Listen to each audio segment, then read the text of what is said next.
Hello विद्यार्थियों, Sarvodaya science campus के YouTube channel पर आपका फिर से स्वागत है। पिछले वीडियो में हमने कबीरदास जी का संक्षिप्त परिचय पढ़ा था। अब हम कबीरदास जी के पदों के बारे में जानकारी करते हैं। इस अध्याय में कबीरदास जी के कुछ पदों को संकलित किया गया है जो समाज में लोगों के लिए श्रेष्ठ जीवन मूल्यों को अपनाने की प्रेरणा देते हैं। जीवन में त्याग के महत्व को बताते हैं। मानव को हंस के समान नीर चीर, नीर जल, क्षीर दूध, अर्थात जल और दूध के मिश्रण में से दूध को ग्रहण करने वाला और जल को त्यागने वाला विवेक रखना चाहिए। अर्थात गुणों और अवगुणों के मिश्रण में से गुणों को ग्रहण करना और अवगुणों को त्यागने वाला विवेक रखना चाहिए। अहंकार ईश्वर मार्ग में सबसे बड़ा बाधक होता है, इसलिए अहंकार को त्यागने में ही सार है। सज्जन व्यक्ति, साधु अर्थात सज्जन व्यक्ति की पहचान उसकी जाति या बाह्य वेशभूषा या बाह्य सौंदर्य आदि से नहीं होती है, बल्कि साधु की पहचान उसके ज्ञान से होती है, उसके आंतरिक गुणों से होती है, आंतरिक भाव से होती है। इसलिए साधु की जात नहीं पूछनी चाहिए, बल्कि उसके अंदर जो ज्ञान होता है उसकी हमें जानकारी करनी चाहिए और उस ज्ञान को अपने अंदर ग्रहण करना चाहिए। सत्संगति, अच्छे लोगों की संगति या सज्जनों की संगति हमेशा सार्थक होती है, क्योंकि सज्जनों की संगति में रहने से व्यक्ति की समाज में बढ़ाई होती है, प्रशंसा होती है, उसका मान सम्मान बढ़ता है तथा उसकी पहचान बढ़ती है। जबकि दुष्ट लोगों की संगति में रहने से व्यक्ति की समाज में निंदा होती है, उसका अपयश होता है। आगे कबीरदास जी ने कहा है कि दुराशा, बुरी इच्छाएं, बुरी कामनाएं सर्पणी के समान घातक होती हैं। जिस प्रकार से सर्पणी घातक होती है, उसके डस लेने से व्यक्ति हमेशा पीड़ित रहता है, उसी प्रकार से बुरी इच्छाएं भी सर्पणी के समान घातक होती हैं। अंत में कबीरदास जी ने कहा है कि मधुर वाणी का महत्व होता है, अर्थात मधुर वाणी बोलने से व्यक्ति सभी का प्रिय हो जाता है। मधुर वाणी को सभी लोग सुनना पसंद करते हैं, जबकि कटु या कर्कश वाणी को कोई सुनना पसंद नहीं करता। जिस प्रकार से कोयल मधुर वाणी में बोलती है और कौवा कर्कश वाणी में बोलता है, इसलिए लोग कोयल की वाणी को सुनना पसंद करते हैं, जबकि कौवे की वाणी को कोई सुनना पसंद नहीं करता है। अब देखिए, यहाँ कबीरदास जी के कुछ दोहे दिए गए हैं जिनकी व्याख्या करना हम सिखाएंगे और पेपर में 4 नंबर की व्याख्या पूछी जाती है। 4 नंबर की व्याख्या आती है पेपर के अंदर। तो यहाँ दिया है, त्याग तो ऐसा कीजिए सब कुछ एक ही बार, सब प्रभु का मेरा नहीं नीचे किया विचार। क्या कहा है कबीरदास जी ने? त्याग तो ऐसा कीजिए सब कुछ एक ही बार। कबीरदास जी क्या कह रहे हैं कि जो कुछ भी हमें त्याग करना है, दान देना है, उसे एक बार में ही त्याग देना चाहिए। और मन में यह विचार, यह निश्चय रहना चाहिए। क्या कहा है? नीचे, नीचे कहते हैं निश्चय। नीचे का मतलब क्या होता है? निश्चय। मन में यह निश्चय होना चाहिए कि मेरे पास में जो कुछ भी है वो सब ईश्वर के द्वारा प्रदान किया गया है और मैं उसे ईश्वर के मार्ग में ही समर्पित कर रहा हूँ, ईश्वर के लिए ही प्रदान कर रहा हूँ। आगे कहा है, सुनिए गुण की वार्ता अवगुण लीजे नाई, हंस क्षीर को गहत है नीर सु त्याग जाए। क्या कहा है? सुनिए गुण की वार्ता। वार्ता कहते हैं महत्व। वार्ता यानी महत्व। सुनिए गुण की वार्ता। वार्ता यानी महत्व। गुणों के महत्व को सुनिए, समझिए। क्या कहा है? गुणों के महत्व को सुनिए और उनको समझिए। अवगुण लीजिए नाए। अवगुण कहते हैं अवगुण, दोष, बुराई। बुराइयों को ग्रहण मत कीजिए, बुराइयों के बारे में मत सुनिए। जिस प्रकार से हंस क्षीर को गहत है, जिस प्रकार से हंस दूध को तो ग्रहण कर लेता है, दूध यहाँ पर अच्छाई के लिए है, गुणों के लिए है। जिस प्रकार से हंस दूध को तो ग्रहण कर लेता है, लेकिन नीर सु त्यागे जाए। नीर पानी, पानी को त्याग देता है। यहाँ पानी का प्रयोग अवगुण, दोषों के लिए प्रयुक्त हुआ है। क्या कहा है? नीर सु त्यागे जाए, अर्थात पानी को त्याग देता है। इसी प्रकार से मनुष्य को गुणों के महत्व को समझना चाहिए और उन गुणों को अपने अंदर धारण करना चाहिए। अवगुणों के बारे में नहीं सुनना चाहिए और अवगुणों को अपने अंदर धारण नहीं करना चाहिए, उन्हें त्याग देना चाहिए। आगे क्या कहा है? छोड़े जब अभिमान को सुखी भया सब जीव। जीव कहते हैं जीवात्मा, प्राणी। जब जीव या जीवात्मा अहंकार को छोड़ देता है, अर्थात त्याग देता है। क्या कहा है?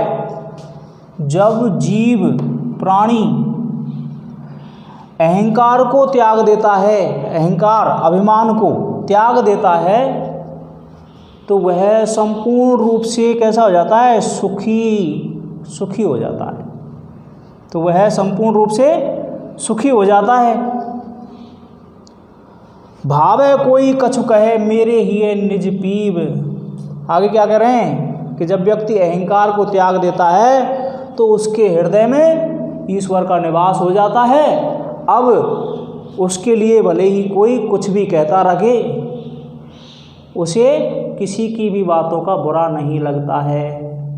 उसे तो केवल अब अपने ईश्वर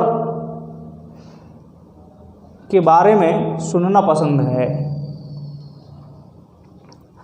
आगे कहा है, जात न पूछो साधु की पूछ लीजिए ज्ञान, मोल करो तलवार का पड़ा रहने दो म्यान। क्या कह रहे हैं कबीरदास जी? जात न पूछो साधु की, साधु की, सज्जन व्यक्ति की या संत व्यक्ति की जाति नहीं पूछनी चाहिए, क्योंकि संतों की कोई जाति नहीं होती है।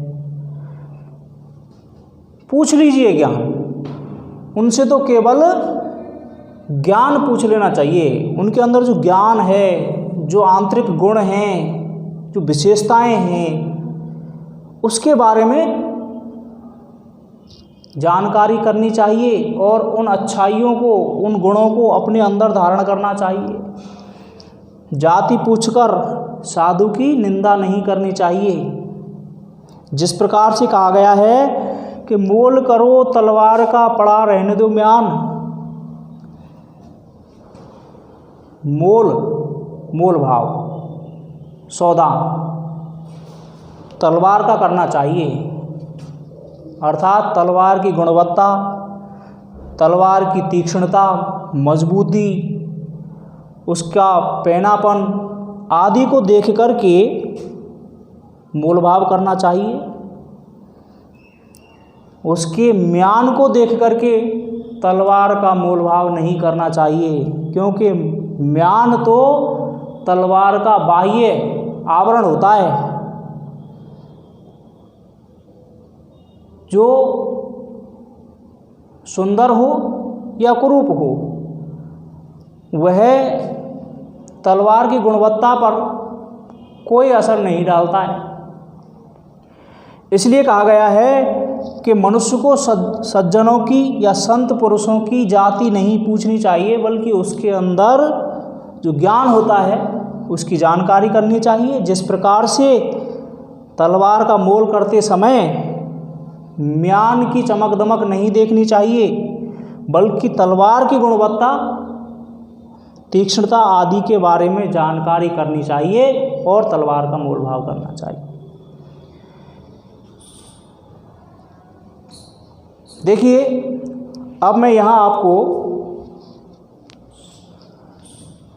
व्याख्या करके बताता हूँ कि किस प्रकार से आपको पेपर के अंदर व्याख्या करनी है।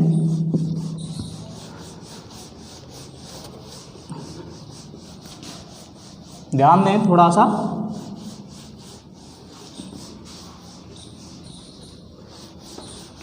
सबसे पहले व्याख्या में प्रसंग लिखा जाता है।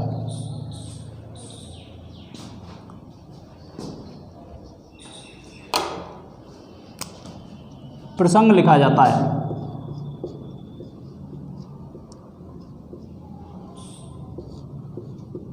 और प्रसंग में मुख्य रूप से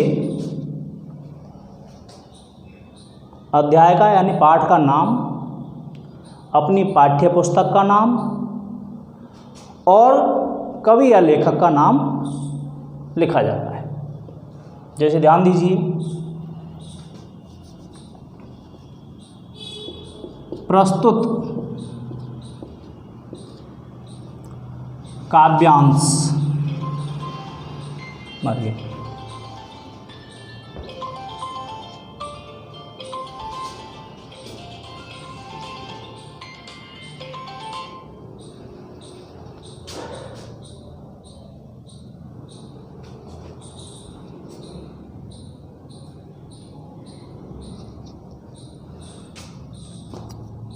जिस प्रकार से प्रस्तुत काव्यांश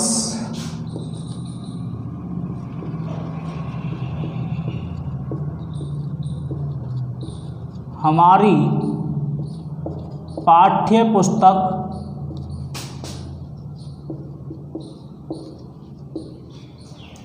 प्रस्तुत काव्यांश हमारी पाठ्य पुस्तक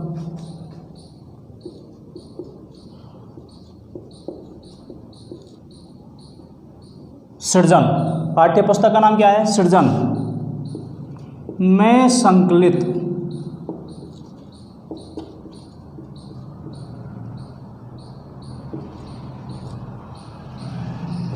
संत वाणी,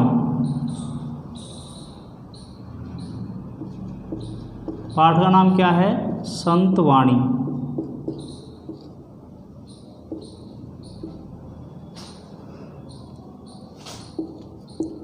नामक पाठ से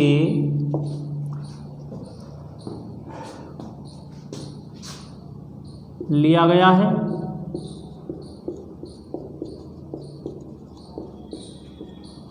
इसमें कवि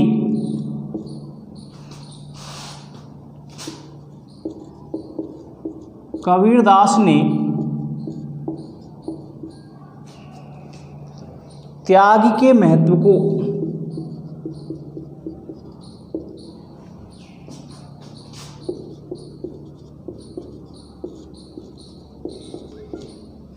बताया है।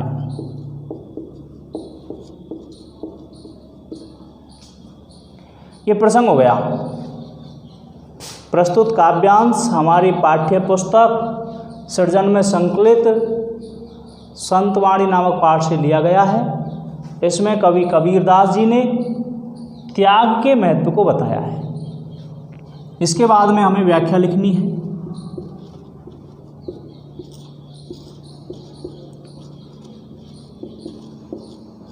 कबीरदास जी कहते हैं,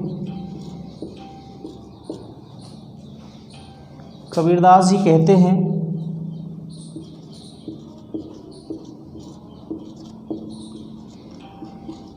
कि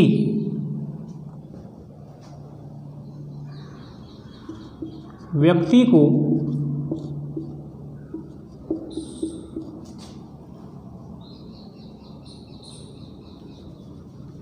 को जो कुछ भी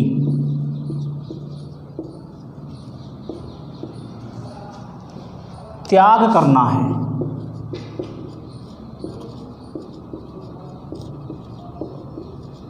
उसे एक बार में ही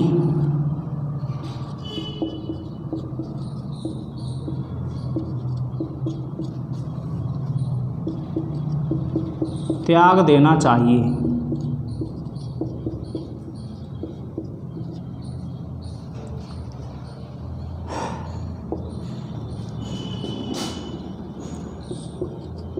त्याग करते समय मन में यह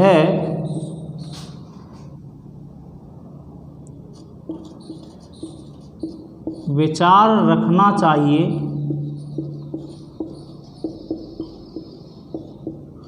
कि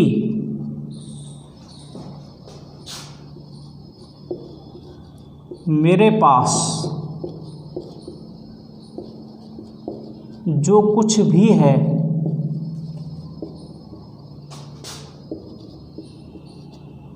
वह सब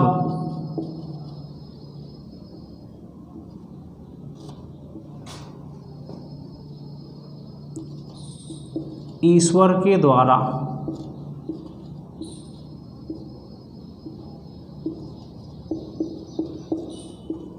दिया गया है।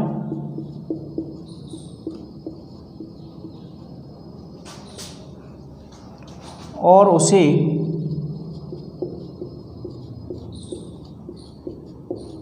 मैं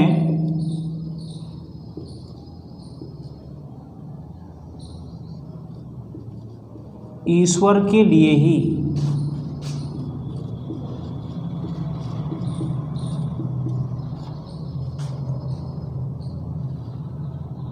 समर्पित कर रहा हूँ।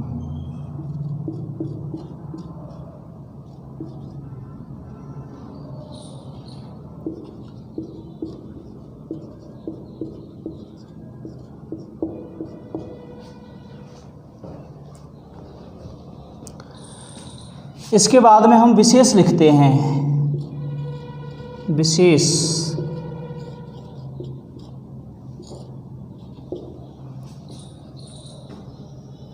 विशेष में पद की भाषा, उसके अंदर व्याकरणिक टिप्पणी एवं शैली आदि के बारे में लिखा जाता है। तो यहाँ हम बात करें पद की भाषा के बारे में, तो इस काव्यांश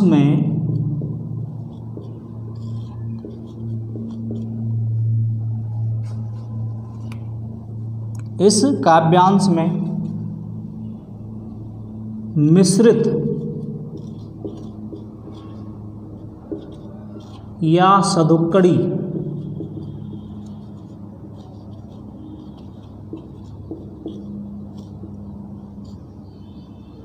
भाषा का प्रयोग हुआ है।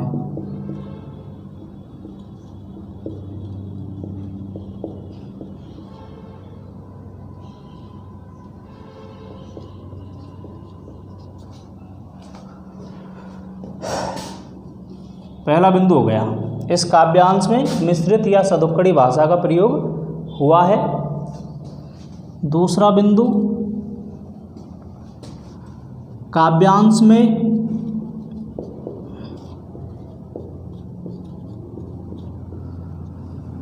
त्याग के महत्व को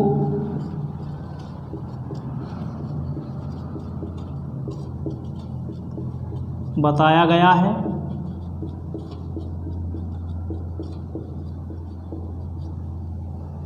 काव्यांश में त्याग के महत्व को बताया गया है।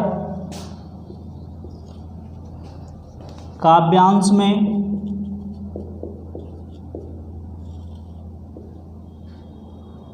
दोहा छंद का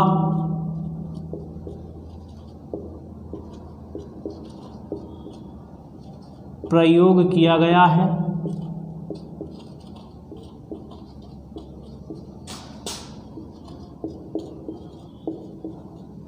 तथा अनुप्रास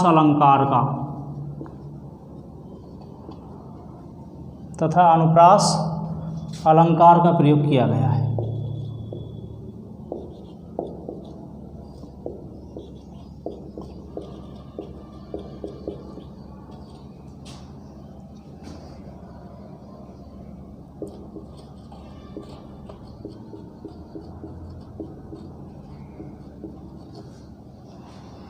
इस तरीके से आपकी व्याख्या